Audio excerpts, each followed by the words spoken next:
Hello, it is your girl Donitria, and I am back with another video.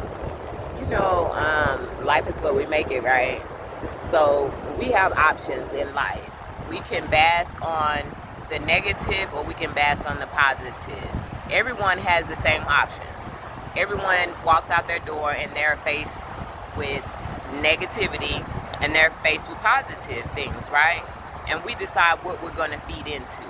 So it's up to us, it's up to our minds to make a conscious decisions for ourselves to place ourselves in position to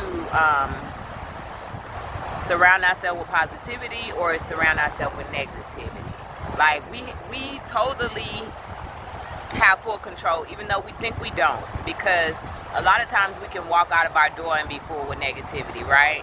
And that's the concept that everybody always thinks of, right? But what if the negativity hits you before you walk out that door?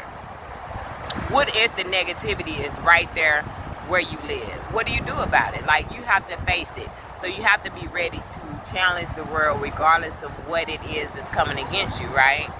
And sometimes what it is that's coming against you might be right there in your household. It might be right there manifesting itself before you even leave the house. So before you're faced with all the worldly things, you're dealing with all this stuff right here at home, right?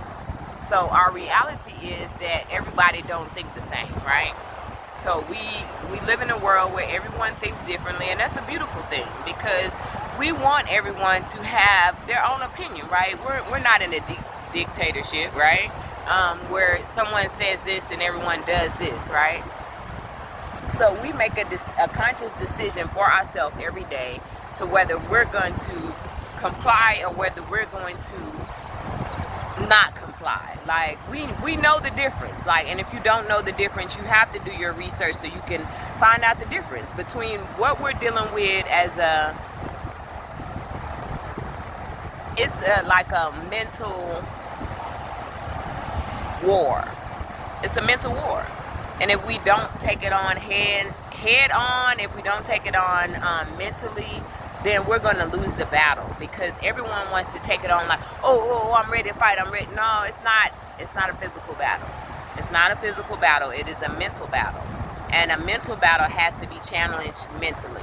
So this is why I always say, hit them in their pockets. Like, if you have a problem with someone, or if you have a problem with a company, the best way to hit them is to hit them in their pockets.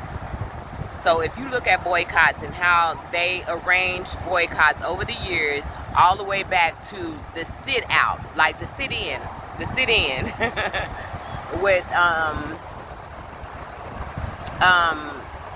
the sit in, right? So we deal with all of this stuff, right? And if you look at that and do your research on everything that happened with the sit-in and how we as a people came together and we decided we were not going to ride these buses anymore because we have to be shuffled to the back of the bus, right? So we made this decision that we're not going to ride the buses anymore. Guess what?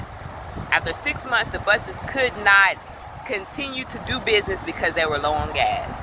And that shows you the proof of what it does when we pull our power together, pull our money together, and we hit them in their pockets. Think about it.